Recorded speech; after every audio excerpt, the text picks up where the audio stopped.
Thank you, Honourable Speaker. I thank the Honourable Leader of Opposition for his question.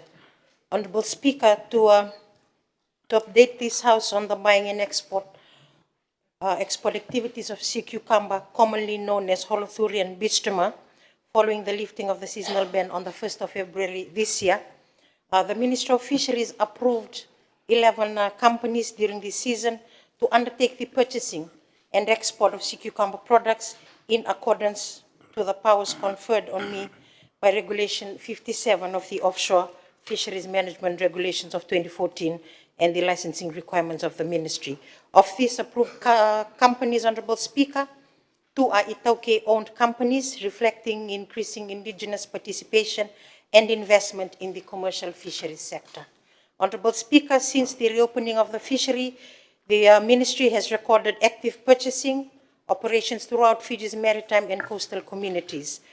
Preliminary purchasing data submitted to the Ministry from February of this year to date indicate significant volumes of sea cucumber products being purchased from resource owners and fishers across all divisions.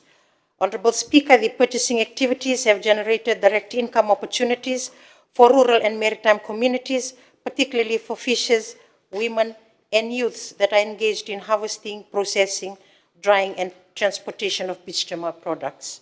Honourable Speaker, the sea cucumber fishery in reopening has generated significant economic activity through both domestic and export operations. From February to date, purchasing at landing sites across the Eastern, Central, Western, and Northern Division has provided direct income to rural and coastal communities through the sale of daily harvest and supporting their household needs and small-scale community investment. The estimated value of sea cucumber collected at landing sites across the division, Honourable Speaker, based on data received by the Ministry, is as follows. The Eastern Division proved to have the most earnings amounting to approximately 1.3 million from a total of 4.1 million overall. This is followed by the Western Division, which collected 1.1 million, Northern Division collected 1 million, and the least was from the Central Division, which collected 500,000.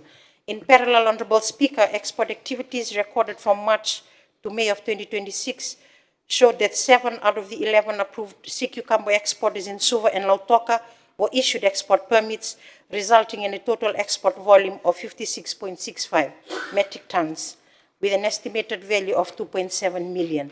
Overall, Honourable Speaker, the data demonstrates that the sea cucumber fishery continues to deliver tangible socio-economic benefits to resource-owning communities, while also contributing meaningfully to national export earnings, reinforcing the importance of sustainable management, compliance, and equitable benefit distribution across all participating stakeholders. Honourable Speaker, the Ministry is continuing to compile and verify purchasing and export data submitted by licensed operators, and a comprehensive report will be finalized upon completion of the season's monitoring and reconciliation process.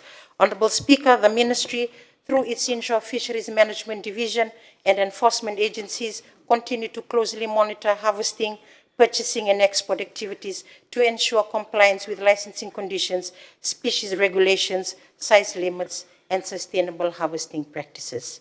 Naksaka.